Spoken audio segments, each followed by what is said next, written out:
सरकारले 1 महिनामै एसईको नतिजा प्रकाशन गर्ने निर्णयको तयारी कसरी गरेको छ त? यसबारे बुझौँ है त। यसको लागि राष्ट्रिय परीक्षा बोर्डले माध्यमिक शिक्षा परीक्षा एसईको उत्तर पुस्तिका जाँच गर्ने तरिकामा परिवर्तन गरेको छ। अब विद्यार्थीहरूले जहाँ परीक्षा दिएका हुन् त्यही परीक्षा केन्द्रमा नै कपी जाँच गरिनेछ।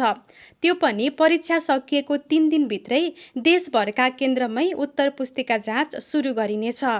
देशभर 1966 परीक्षा केन्द्र तोकिएका छन्। अघिल्ला वर्षहरूमा परीक्षा केन्द्रबाट उत्तर पुस्तिका शिक्षा विकास तथा समन्वय इकाइले सङ्कलन गरी अन्तर जिल्ला र प्रदेशमा परीक्षण गर्ने गरिन्थ्यो। कुन परीक्षा केन्द्रको उत्तर पुस्तिका कहाँ परीक्षण हुने विषय गोप्य रहन्थ्यो। त्यसो गर्दा नतिजा प्रकाशन गर्न औसतमा 2.5 महिनाभन्दा बढी समय लाग्ने गर्थ्यो।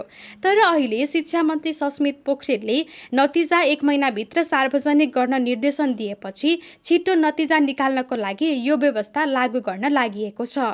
यस नयाँ व्यवस्था अनुसार जहाँ पर्याप्त शिक्षक छन् र ठाउँ सुरक्षित छ त्यही केन्द्रमा नै कपी जाँच गरिनेछ भने कुनै केन्द्रमा शिक्षक नभएमा वा असुरक्षित महसुस भएमा जिल्ला स्थित शिक्षा विकास तथा समन्वय इकाइमा ल्याएर परीक्षण गराउन सकिनेछ। उत्तर पुस्तिका परीक्षण सकिएपछि इकाइले विद्यार्थीको प्राप्ताङ्क बोर्डमा पठाउने निर्णय गरिएको छ। त्यसपछि विद्यार्थीको प्राप्ताङ्क इन्ट्री र रुजु गरेर वैशाख मसान्तसम्म एसईको नतिजा प्रकाशन हुनेछ।